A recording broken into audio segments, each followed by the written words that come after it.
Good evening friends.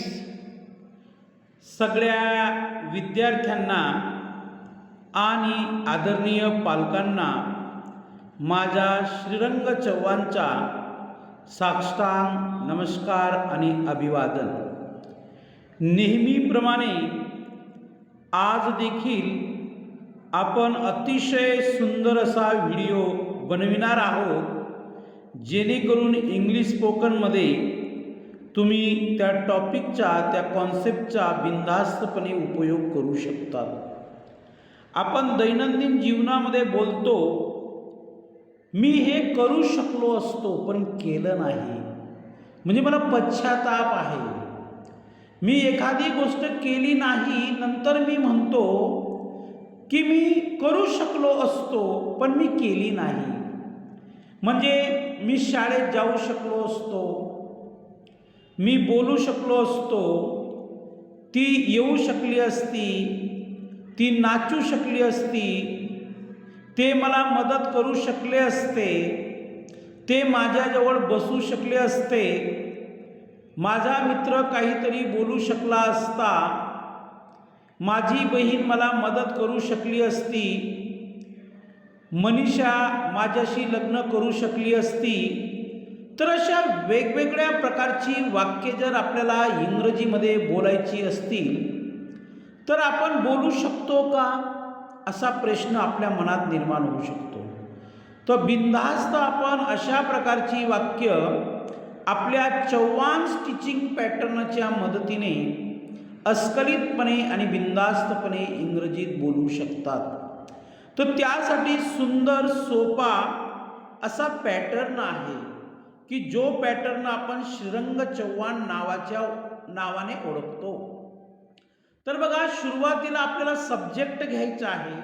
Subject म्हणजे कर्ता, त्याच्यानंतर कुड हॅव घ्यायचं आहे आणि त्याच्यानंतर V3. आता व्ही म्हणजे व्हर्ब आणि त्याचं तिसरं रूप म्हणजे मुख्य क्रियापदाचं तिसरं रूप आपल्याला घ्यायचं आहे.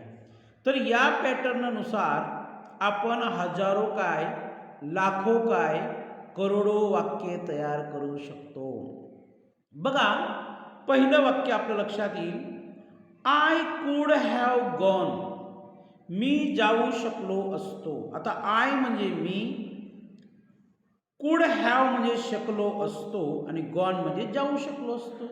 म्हणजे मी जाऊ शकलो असतो पण मी गेलो नाही, म्हणजे आज मला त्या गोष्टीचा पश्चाताप होत आहे, असा त्याचा सेन्स होतो, असा त्याचा अर्थ होतो.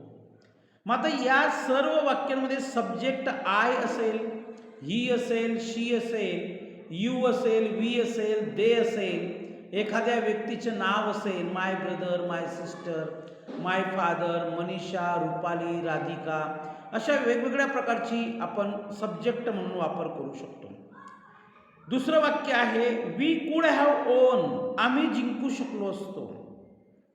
तिसरं वाक्य आहे, यू कुड हॅव आस्क. तू विचारू शकला असता पण तू विचारलं नाही. He could have come. तो येऊ शकला असता. शी कुड हॅव टोल्ड. ती सांगू शकली असती. They could have play. ते खेळू शकले असते. इट कुड हॅव हॅपन. ते घडू शकले असते. राहुल कुड हॅव रन. राहुल पळू शकला असता. सीता कुड हॅव कुक. सीता स्वयंपाक करू शकली असती. माय फादर कुड हॅव पेड. माझे वडील पैसे देऊ शकले असते. द डॉक्टर कुड हॅव हेल्प. डॉक्टर मदत करू शकले असते. तर जवळजवळ या पहिल्या स्क्रीनमध्ये आपण एकूण 11 वाक्य अभ्यासण्याचा प्रयत्न केलेला आहे.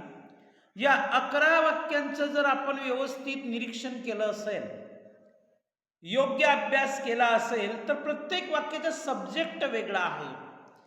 सब्जेक्ट सारखा असला तरी नो प्रॉब्लेम, सब्जेक्ट वेगवेगळा असला तरी नो प्रॉब्लेम. आपल्या पॅटर्ननुसार आपल्याला वाक्य बनवायची आहेत. पुन्हा बघा, अजून आपल्याला जास्त सराव करता यावा त्यासाठी काही वाक्य आहेत आपल्याकडे. द टीचर कुड हॅव एक्सप्लेन. शिक्षक स्पष्ट करू शकले असते. माय ब्रदर कुड हॅव स्टडीड, माझा भाऊ अभ्यास करू शकला असता पण त्याने अभ्यास केला नाही, त्याला आज अभ्यासाविषयी पश्चाताप होत आहे. युअर फ्रेंड कुड हॅव कॉल, तुझा मित्र फोन करू शकला असता. द बेबी कुड हॅव स्लेप्ट, ते बाळ झोपू शकले असते पण झोपले नाही, ते रडू लागले असं त्याचा अर्थ आहे. द ड्रायव्हर कुड हॅव स्टॉप, ड्रायव्हर थांबू शकला असता. अवर टीम कुड हॅव स्कोर्ड, आमचा संघ गोल करू शकला असता. द पोलीस कुड हॅव कॉट, पोलीस पकडू शकले असते.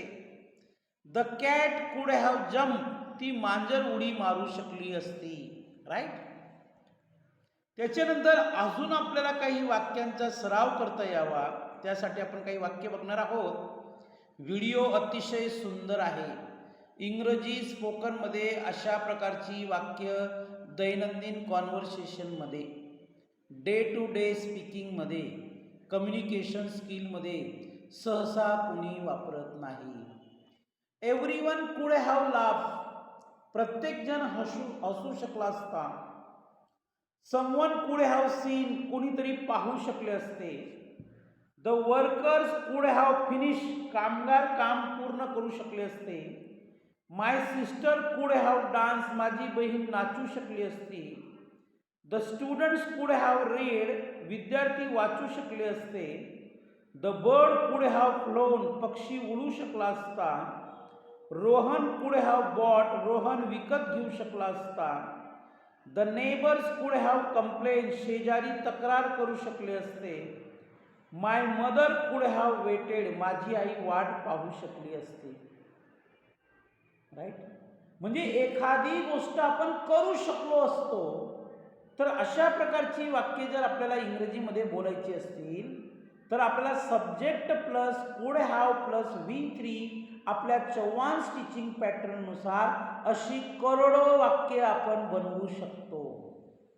बघा विद्यार्थी मित्र हो आणि आदरणीय पालक, मी सगळ्यांना सांगत आहे, इंग्रजी शिकण्यासाठी कुठंही जावं लागत नाही. फक्त आपला माइंडसेट व्यवस्थित असला पाहिजे की मला शिकायचं आहे, मला बोलायचं आहे आणि आपली विल पॉवर असली पाहिजे. विल पॉवर म्हणजे काय? इच्छाशक्ती. इंग्रजीमध्ये एक सुविचार आहे, अ विल फाइंड अ वे, इच्छा असेल तर मार्ग दिसेल. पुन्हा आपल्यासाठी काही उर्वरित वाक्य आहेत माझ्याकडे. द इंजिनियर कुड हॅव फिक्स, इंजिनियर ते दुरुस्त करू शकला असता. दे ऑल कुड हॅव स्टे, ते सर्वजण राहू शकले असते.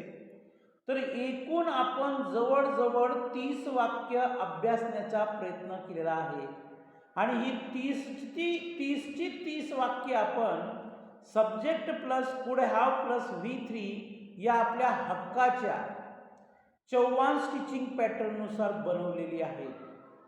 मी हे जे काही पॅटर्न आपल्याला सांगतो, हे जे काही फॉर्म्युले तयार करून देतो, हे आपल्याला कोणत्याही इंग्लिश ग्रामरच्या पुस्तकात सापडणार नाहीत, कोणत्याही इंग्लिश स्पोकनच्या पुस्तकात आपल्याला भेटणार नाहीत. हे आपल्याला वाचावे लागतील, अभ्यासावे लागतील, प्रॅक्टिस करावं लागेल, चौवांश टीचिंग पॅटर्न आपल्याला फॉलो करावं लागेल. विद्यार्थी मित्र हो आणि आदरणीय पालक, आपण सर्वांनी मला भरभरून प्रेम दिलं. बघा, दररोज आपण माझा व्हिडिओ बघतात, त्याच्यातून शिकतात, हा माझ्यासाठी मला आशीर्वाद आहे, माझ्यासाठी प्रेरणा आहे, माझ्यासाठी मार्गदर्शन आहे. मी जरी एक से बढ़कर एक व्हिडिओ यूट्यूबवर टाकत असलो पण त्याला बघणारा कुणी नसेल, त्याला पाहणारा कुणी नसेल, त्याला अभ्यासणारा कुणी नसेल तर no use to upload my videos, ते माझे व्हिडिओ अपलोड करण्याला काही अर्थ नाही. शेवटी आपल्याला एक बोनस टिप मी देतो आहे. बोनस टिप म्हणा, लक्षात ठेवा, कुड हॅव सोबत नेहमी क्रियापदाचे तिसरे रूप वापरतात. म्हणजे आय कुड हॅव, शी कुड have, they could have, Rohan कुड हॅव, माय फादर कुड हॅव, माय मदर कुड हॅव. म्हणजे कोणताही सब्जेक्ट असला, वाक्याची सुरुवात कोणत्याही कर्त्याने म्हणजे सब्जेक्टने झाली तर त्याच्यासोबत कुड हॅव येतं आणि कुड हॅव नंतर क्रियापदाचं, मुख्य क्रियापदाचं तिसरं रूपच येतं. पहिलं रूप येत नाही, दुसरं रूप येत नाही. कुड हॅव नंतर नेहमी तिसरं रूप येतं, म्हणजे V3 येतं, म्हणजे क्रियापदाचं तिसरं रूप येतं. ही एक बोनस टिप लक्षात ठेवा. त्याच्यानंतर दुसरी टिप अशी आहे, वाक्याचा कर्ता कोणताही असला, लक्षात घ्या. आता मी उदाहरण दिलं तुम्हाला, शी कुड have, they could have, you कुड हॅव, मनोज कुड हॅव, श्रीरंग कुड हॅव, रुपाली कुड हॅव, राधिका कुड हॅव, मनीषा कुड हॅव, भाग्यश्री कुड हॅव, सोनल कुड हॅव. कोणताही सब्जेक्ट तुम्ही घ्या, कोणताही सब्जेक्ट, तर त्या सब्जेक्ट सोबत कुड नंतर हॅज येत नाही, म्हणजे हॅव येतो, आणि हॅव आल्यानंतर त्याच्यानंतर क्रियापदाचं तिसरं रूप येतं. व्हिडिओ खूप सुंदर झालेला आहे. मी खूप आपल्याला जबरदस्त आणि अतिशय नवीन आणि नाविन्यपूर्ण नॉलेज आपल्याला आजच्या व्हिडिओच्या माध्यमातून देण्याचा प्रयत्न केलेला आहे. व्हिडिओ बघा, इतरांना दाखवा, आणि मला तुमचे एक आभार मानायचे आहेत. माझे बरेचसे व्हिडिओ तुम्ही फॅमिली मेंबर्समध्ये, मित्रपरिवारामध्ये शेअर केलेले आहेत. हा माझ्यासाठी तुमच्याकडून मला मिळालेला प्रसाद आहे, मला मिळालेला आशीर्वाद आहे. तर thanks all the students and parents and those who are watching my video every day. जे जे कोणी माझा व्हिडिओ दररोज बघतात, अशा सर्वांना मी साष्टांग नमस्कार करतो, अभिवादन करतो. Thank you very much. धन्यवाद.